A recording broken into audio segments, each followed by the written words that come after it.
Hey readers, welcome back to Bookmark This, where lit happens. My name is Jess, and the lit that is happening today is another reading vlog. This is week 2, vlog 2 of October. The first one will be linked below in the description box, and it was honestly a blast. Here's to hoping that this week's is just as good. I know it's probably going to be a little shorter because I'm actually scheduled to take my final exam this week, so gonna try not to be quite as ambitious this week, but we're gonna get started with what I sort of hope to read. And I know that one of the books I want to get to is What Moves the Dead. It is going to be on my Kindle. It's by T. Kingfisher. I love T. Kingfisher, and this one is like a little novella. It's only like a little over 100 pages, so I can definitely get that done this week. Maybe even today if I start. So I'm actually going to read that one for sure, but the rest, I just don't know what I actually want to get into. I know that one that is on the radar is to do Bookshops and Bonedust. This one is, I never got to the second one or the prequel, actually. This is what takes place prior to Legends and Lattes, and I'm excited to get into it, but I just don't know, like I'm having a hard time deciding between this and which other book I want to start. So that one is definitely one of the ones that is on my radar. Next up on my radar is The Very Secret Society of Irregular Witches. I never know why these titles are so long, but this looks like a good time. So maybe, maybe, I don't know anything about it, and that's fine. And then this one I've already taken the dust jacket off of, but it is Immortal Consequences. It was my pick last month for Book of the Month. I don't know if I actually, this one is like 500 pages, but it sounds so good. It sounds like a really good time. It's another dark academia, I think, and that's all that I know about it, but it sounds like a good time. The cover, the dust jacket, is really cute.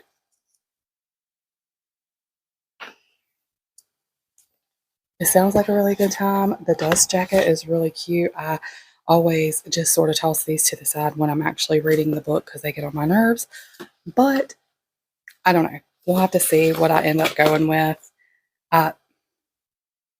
The crazy in me wants to read all 3 of these, all 4 of these for this reading vlog, but like I said, I'm going to have to put myself in timeout because, again, I really need to focus on studying and not solely reading this week. But there's always next week. So I need to keep that in mind. Let me know down below when you're reading this what you're currently reading. Hopefully you get a chance to make it through the entire TBR or the entire vlog. But if you don't, go ahead and leave me an emoji, a book emoji, and tell me what you're reading this week. All right, I will tell you what I end up diving into, and I'll catch you up soon.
update, update, update. I suck at this. I am reading so much faster than I'm updating. I keep forgetting to update. I am trying to figure out how to edit. I'm learning all of the things. And one of the main things that I am forgetting is to actually sit down and update you guys at a more acceptable pace because I am like completing books and then you guys haven't even been updated that I made it, I don't know, to the 75% mark or the 50% mark or whatever. Okay, so forgive me, bear with me, I suck. Okay, so much has changed since I talked to you guys last.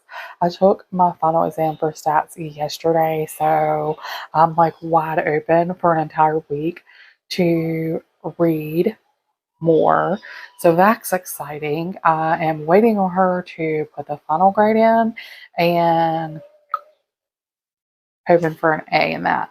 So moving along to what you guys are here for, the reading updates. I did finish, so I think I already told you guys that on day one I finished What Moves the Dead. Okay, so I love that one. Absolutely great. 5 stars, quick novella, quick read, creepy vibes. Definitely there. Okay, I also finished Bookshop and Bonedust, and I love this one. If it was possible for me to give it a 6 star, then I would have. It is just such a cozy vibe wrapped up inside of a book about books being wrapped up.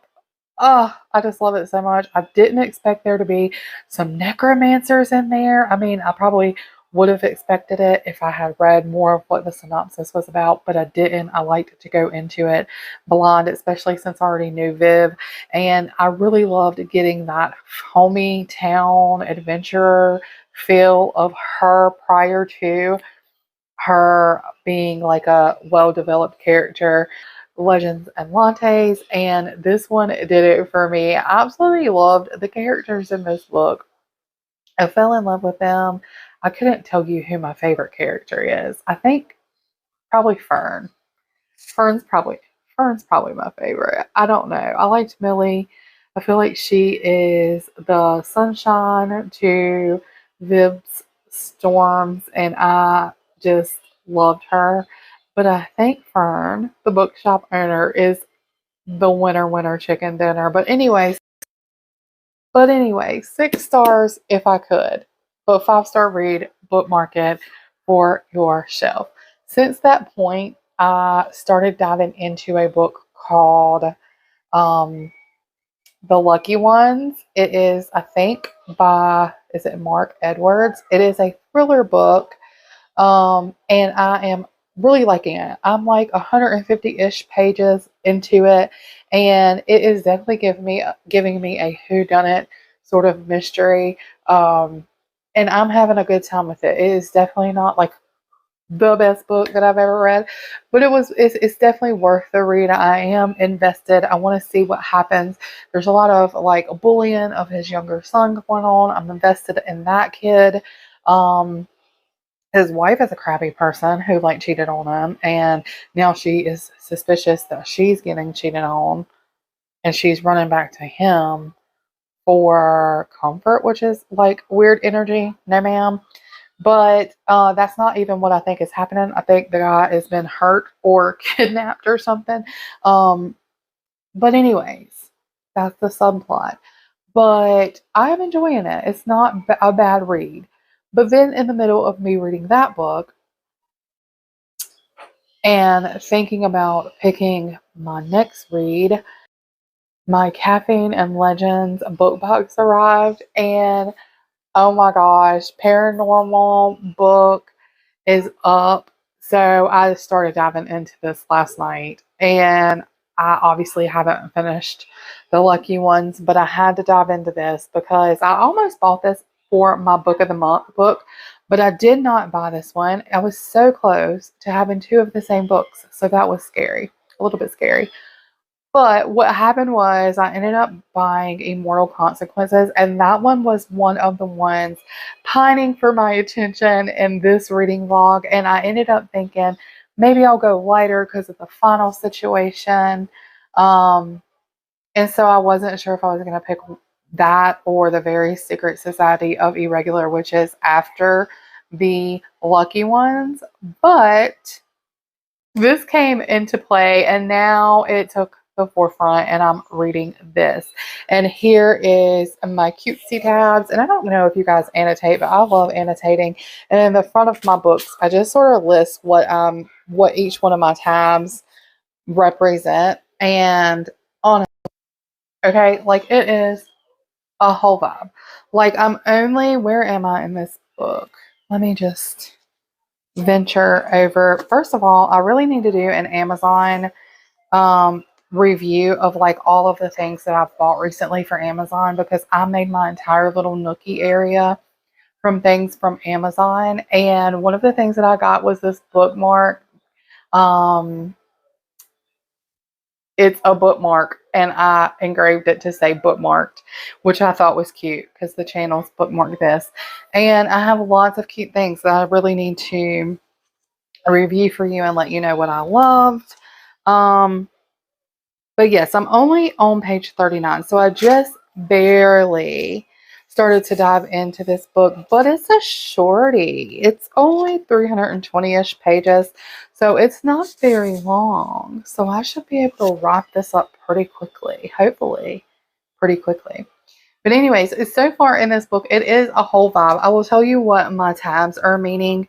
The dark blue is not a fan because this character so far is definitely the main character. The FMC is definitely a little rough around the edges, to say the least. Um, so far, not a fan. She is just like, she's hardened because her mother left them when they were young, and she's like, my mom taught me to like not really ever show emotion and to just be like a tough person and only cry when you're trying to get something out of somebody. And she uses it not only on people just in the greater community, but she used it on her own dad. And I didn't love that, especially when her dad is probably a little upset because her mom just died. So they're not together, but still, like she was a whole place in their lives at one point. And she's like, just not giving me good person vibes, but she is hardened. I know there's reasons for it, and I don't have to love the main character to love the book, so we're just going to ride with it and see what happens. But and then it's kind of funny. She's a little snarky, so I got a funny tab. And then I have obviously a mysterious tab because this is a paranormal book, so anytime that I'm getting those creepy, mysterious, like, ooh, wonder what that's about vibe, I'm sticking that tab in. Then I have an interesting like dynamic tab slash backstory tab. So anytime they're info dumping on the history of the house and the history of their relationships or weird dynamics between the sisters and parents and whoever, I'm tabbing it with that color. Then there's a weird energy tab. Then there is a weird energy tab. And the fact that I even have to have a tab labeled weird energy, I cannot wait to see what this book does, because I am like, why am I getting weird energy vibes? Like maybe something's wrong with me and I'm getting weird energy vibes, but I've got weird energy vibes nonetheless. And then I have a character growth tab, not because in 30 pages I've seen any growth, obviously, but this is just a hopeful tab that we will see some character development or at least self awareness throughout this book. But what I will say, the weird energy tab is because one of her sisters is married to a fella who is an outstanding gentleman. He is a social worker and he is just beloved by everyone in the family. The sisters all are, very, supportive of him, and they love having him in their family, as does the dad and the stepmom. Everybody is on board with this fella. But so they get to the dad's house and everybody's like downstairs and she's coming out to, go to the table to have a meal. And I don't, like I said, guys, maybe there's something wrong with me. I'm fully aware that that might be the case. But it's just weird energy to me that she immediately is talking about how Tommy is the only one that seems happy to see her.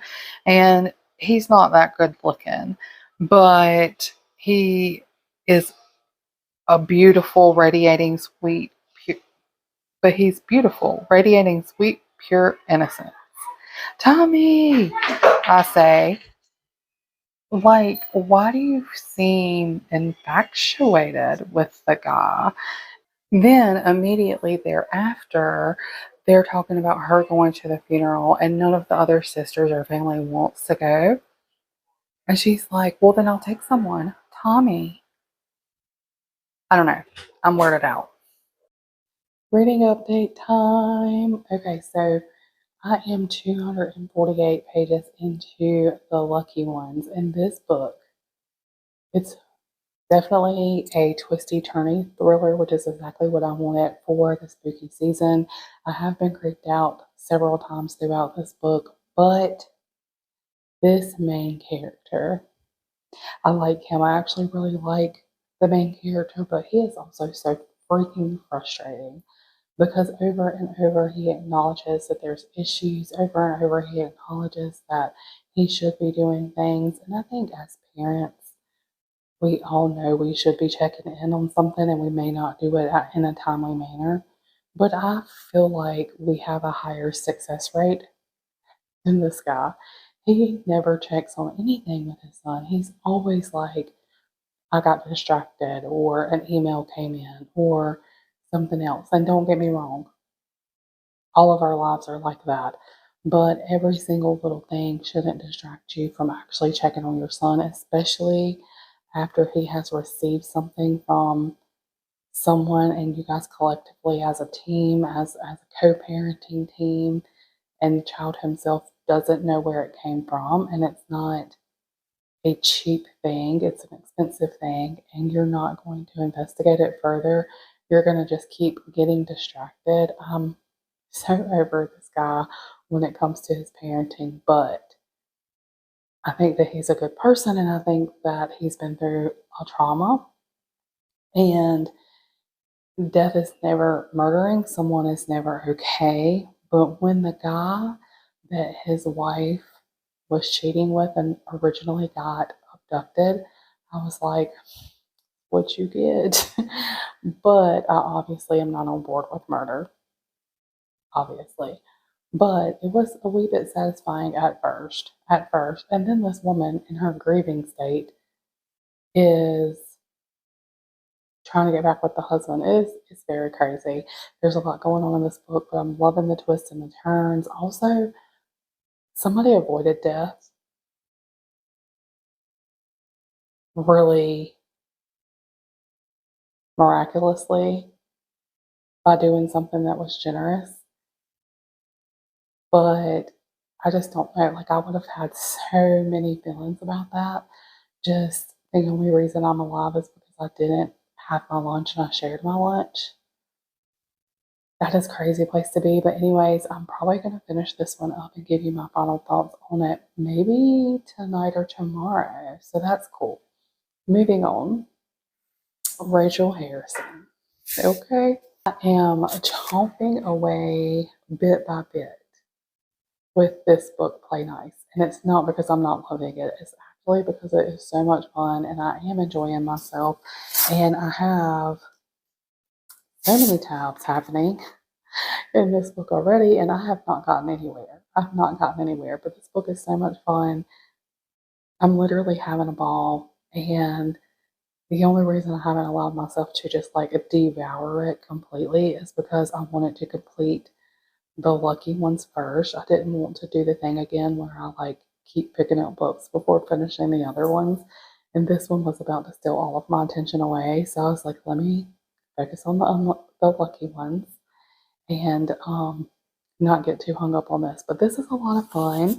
I am 70 pages into this and I am having a ball. I'm not sure that I love the female main character. She is not maybe jiving 100% with me, but I'm having a ball just being in her world. And she's kind of like the friend you have that you never agree with, but you still love them or something. Like you love who they are. You just don't necessarily agree with anything, most that she says. But she has a lot of witty, snarky comments that are hilarious, and I'm always giggling and laughing with this book so far. So she has went to her mother's funeral, and she's the only one on her side of the family, on her dad's side of the family, that's gone to this funeral. Um, Besides her chaperone, which is her sister's husband. But she's the only one who shows up to this funeral, and she is just kind of mingling with people, and she comes across someone who is sharing with her information about her mother, and it tells her that not only does she still own the haunted house, the famous haunted house that her mother wrote about, but that she also actually died in the house. And that's a shocker because that was not, she had moved out, so that's a shocker.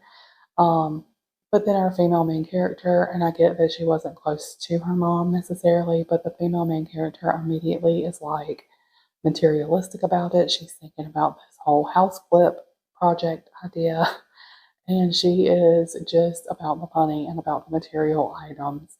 Her sisters do not at all want her involved. And they also say things like, this is just like mom to leave us in this position. What, with a home? A home that you can sell and make money on? Like, yeah, shame on her. But anyway, she is thinking about, making some renovations to this home. She wants to go see it, so she borrows her dad's car. She goes to see it. Um, and I'm not going to tell you what happens, but immediately there are the vibes. The vibes are there instantly. But what I did think was really cool, and the part that I'm really loving, is that that book that they talk about is in the room, in her room when she gets to the house, the room that was hers, like, when she was young. And it's like signed to her, and then she's like reading the book. So it's a book within the book, and I always love that. And we're reading, and it's like we're talking directly or hearing directly from the mother, which I love. And so far, in what she has said, um, she sounds like she definitely loved her kids. Um, there's some weird energy in there a few times with um, some of the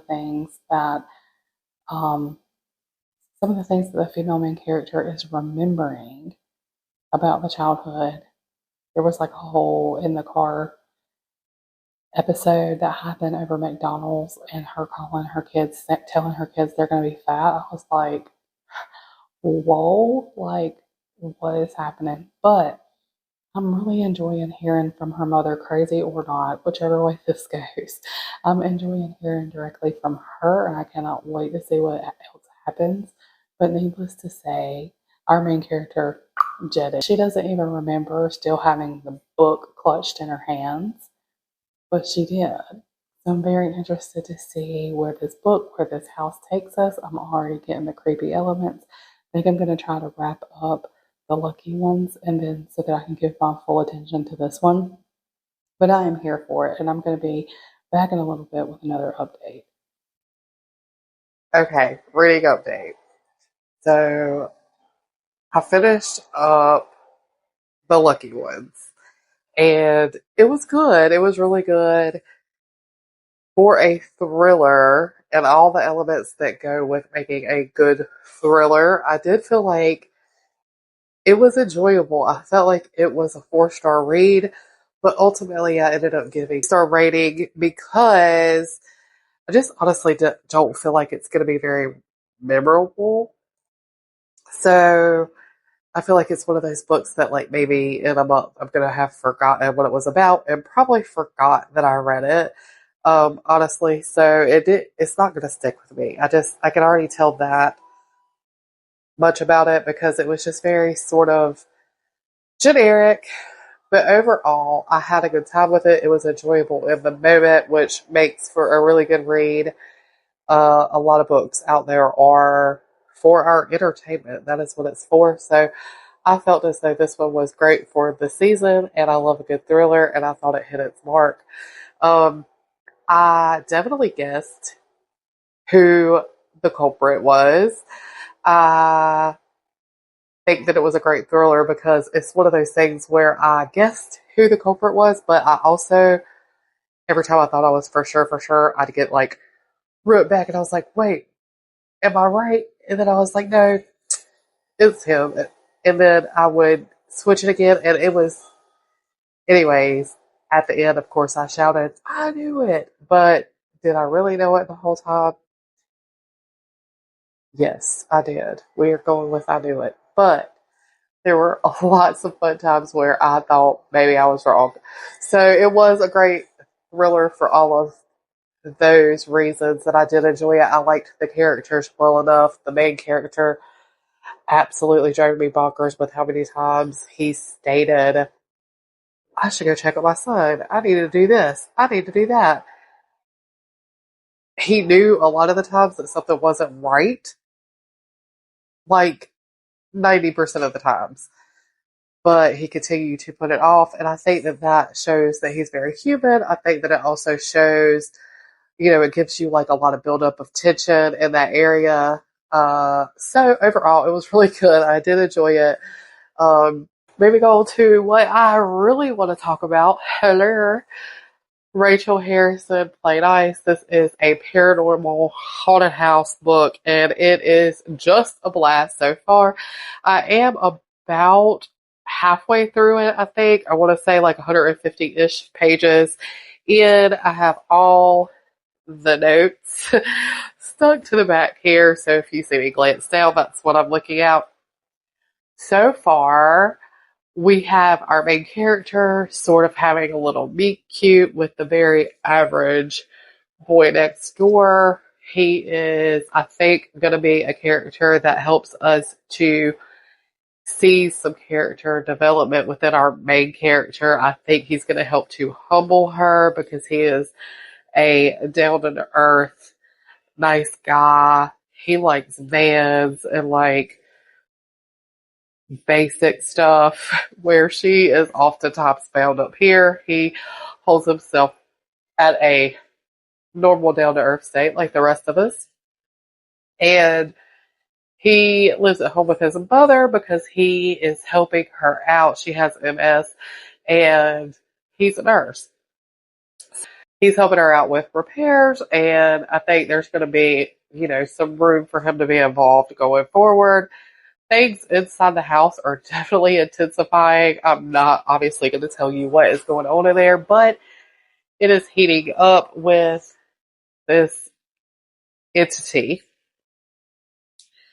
There may not be some attempts at communication, and there is also definitely some correlation with what she's reading about from her mother's point of view, as well as what she's experiencing herself. Enough correlation so far that you and I, we would be out of there.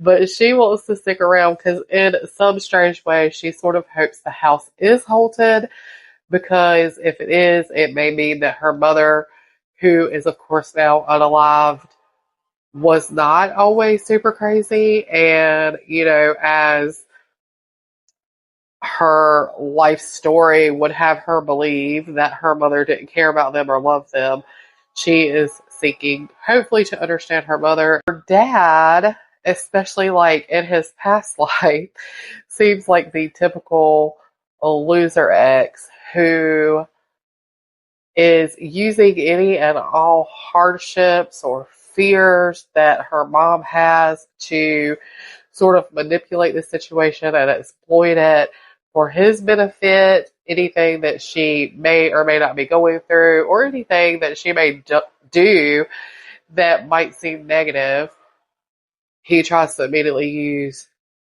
to get the children. So, for example, when she's cussing, he's like, "Oh, is that how you talk in front of the kids? We should bring that up in court," and things like that. It's absolutely absurd. we also know him and meet him first in his current state of older guy who loves his daughter, very there for them. And of course, that's how we meet him to begin with. And now we're learning this old history. So it's definitely some tug of war within the book as well as within yourself as you're getting to know these characters and their stories. It's really good. He literally didn't want her having any religion around the kids at all, which, I mean, to each their own, but I feel like, in this situation, you guys are co-parenting. You're both the parent here. Like, one of you guys are not more the parent than the other. So it's a very interesting dynamic that he just thinks he gets to say zero religion, and that's the end of the story. So the religion part of this whole thing is brought up to begin with because her mother is seeking help for this entity that's in her home. So there are some people out there who may or may not be giving her hope, who may believe her. So far, the creepy parts are creepy a little bit, so I am enjoying that.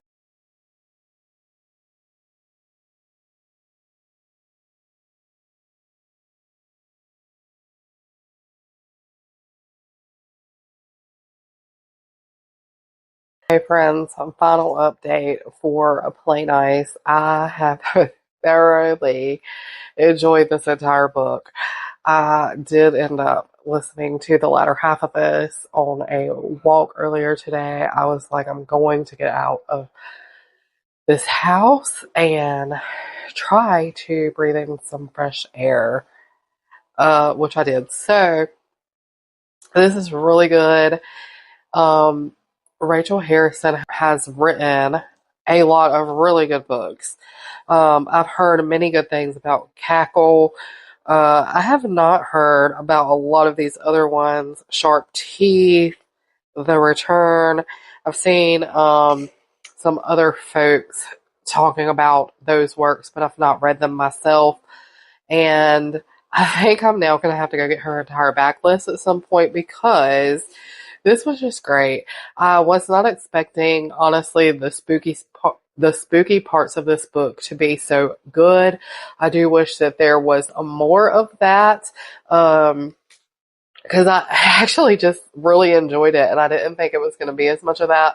I did thoroughly enjoy the drama that was in this book, the family drama, and trying to work out all the kinks. I enjoyed the imperfect characters. I don't know. I think I'm going to give this one 4 stars. I'm tied between 4 and 5. So I liked this well enough to give it a 5 stars, and now I'm gonna have to ponder on 4 star or 5 star. Honestly, I listened to the rest of this and came in and sat down and immediately started to film. So I didn't really do what I typically do, which is lay out most of my thoughts on Goodreads and come to the conclusion of how many stars it gets by the end. I love this book. Bookmark it for your TBR now. It's either going to be a 4 or 5. It was really good. I'll have to let you know my final thoughts here in just a little bit. Okay, readers, final thoughts on the 4 books that I finished this week. Despite finals and COVID and all the things, I still sound quite nasally because I am. I do apologize. So this week was fun, creepy, and a little chaotic, and I enjoyed all 4 of the books that I read, starting off with What Moves the Dead, a novella by T. Keith Fisher. This novella was the definition of short but powerful. It hooked me immediately with its eerie, gothic atmosphere, and it kept me hooked with its unforgettable characters. This book was somehow both creepy and charming, and I had a blast. It was a quick read. It gave me everything I wanted without wasting a single page. 5 stars. Bookmark it for your spooky TBR.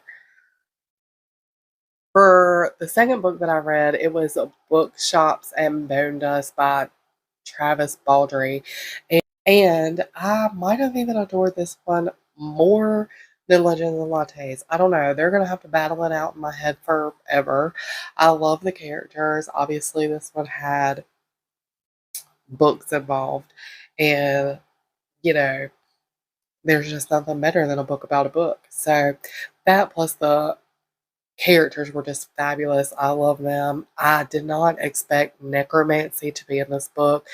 That took me by surprise and was a great time. I didn't know that was in the book because I often go into my books as blind as possible so that I could get the full experience, and it did not disappoint. I had a great time. 5 stars for me. When it comes to novellas, thrillers, rom-coms, these are the books that are sometimes judged just a little bit differently and maybe unfairly to the more political, higher stake reads that I read. But 5 stars for me because it hit all the marks of cozy, memorable, different, and just, I loved it. I had a great time. 5 stars. Book number 3 for me in this reading vlog was by Mark Edwards. It's a thriller called The Lucky Ones. This one, this one had everything that you want in a thriller. It was suspenseful. I definitely had a great time trying to figure out who did it. I knew who did it at times. I second guessed myself. We were battling internally back and forth. Of course, as soon as it was discovered who the person was, I was like, I knew it. And I did know it at times, but I had a great ride with it. Myself and the main character had a lot of beef going on there for a little bit. Seems like a great guy. Never actually followed through on my I need to statements, um, which I think makes him very human, but I was like screaming at the page, parent to parent, go do the thing that you say you need to do. This book was completely enjoyable, all while I was in the moment with it. The moment that I closed it, though, I know that it's just not going to stick with me the way I want to. It's not going to linger in my mind. I'm not going to think about it going forward. And for me, I just know that it's going to be very forgettable, um, which is fine because many books are here for the moment, right? It's here for the entertainment. And it hits all of those marks. So if you are a thriller girly, this book is definitely a great one for the creepy, eerie season. Um, but I did end up giving it 3 stars for that reason. But I had a great time with it. It was a good read. And if you're into thrillers, you should bookmark it for your TBR. Next up, number 4 was Play Nice by Rachel Harrison. You guys, this one was a surprise hit for me. I was a little bit skeptical going in just because I always want creepy vibes for the Halloween season, either creepy or cozy or rom-com, whatever I'm going for. But I was going for creepy with this book, and I was worried because oftentimes I'm not very creeped out. But this one had very good creepy writing. I actually really liked it. Um, it hit all the marks for me. This is a mix between a paranormal haunted house and a dysfunctional family with a splash of meet cute with the average boy next door. And it is definitely bookmarkable for your TBR for the Halloween season. This was a book that came to me as a surprise in my Caffeine and Legends subscription box, and I am so happy that I ended up with this one because I gave it a quick read. It's about 300 and I don't know, 40-ish, I don't know, 300 and some pages, and I could not put it down. So I read this one in a matter of 2 days. I think you could probably read it in a day if you dedicated the time. It is so good. I really liked it. I teetered on 4 and 5 for a little bit of time. I settled on 4 stars, although this might be the most memorable of this vlog. But I settled on 4 stars because, again, I didn't feel the closure I wanted to feel with the entity in the home. I didn't feel that the end was done quite as well as I had wanted it to be done. Um, it wrapped up quickly, but it was not a bad ending. And there were elements to the ending that I did like. So, anyways, I wrestled with myself with what to give this book. I would give it a 4.5 if we had half stars, but we don't. So 4 stars it is. This was a banger of a reading vlog week, despite the fact that I feel like crap. I hope that you guys pick up a book that came from this vlog. If you do, comment below which one that you are going to grab. I hope that you guys will consider subscribing to the channel, interact with me a little bit, tell me what you're reading, what you're grabbing for the spooky season. Do you have recommendations for me? Um, Also, don't forget to click the little bell in the corner so you never miss when lit happens. I will see you in the next video. Bye.